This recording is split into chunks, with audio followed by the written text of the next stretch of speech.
Not all the silicone molds should be used the same way because they come with different sizes, different shapes, different styles, different designs. So you cannot just pour the wax and expect the candles to come out perfectly each time. Some molds are easier than the others. Some molds require you to pour at higher temperature. Some molds require you to pour at a lower temperature. And then some simple molds without any designs, like the simple pillar, simple votives, simple tea lights. If you pour at the right temperature, mostly the candles will come out perfectly. But some molds with lots of details, like this one, they require some special techniques to get all the details out. So this is the first one I made with this mold. I didn't apply any techniques, so it doesn't come out perfectly. It has some defect, imperfections. You see this, like a crack or holes. Doesn't look really nice. This has a little bit crack also. This, because I poured, the temperature is a little bit low, and this is a lid. Because I didn't use any techniques, so all the details didn't come out really nice. And this is my second one. Look at this. It's perfect. No defect at all. Because I used a special techniques, and I will show you.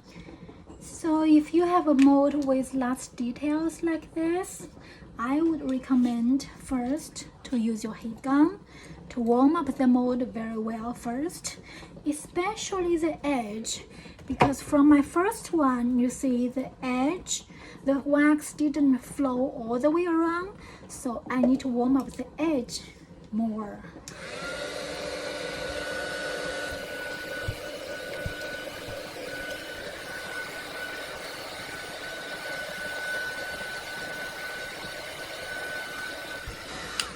This would help wax flow.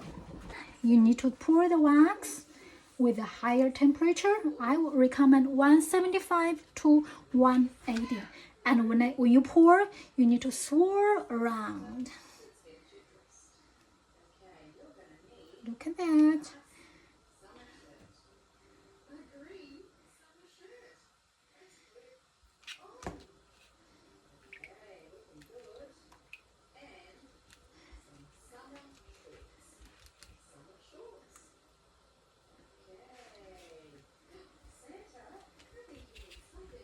Tap, tap, tap.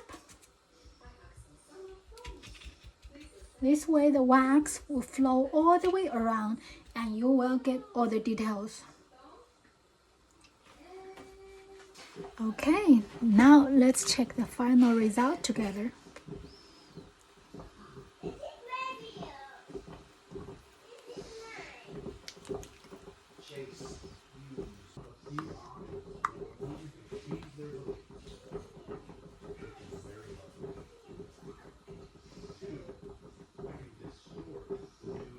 It's perfect.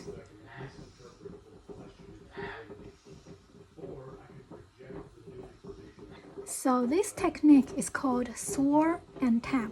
Do you use this in candle making?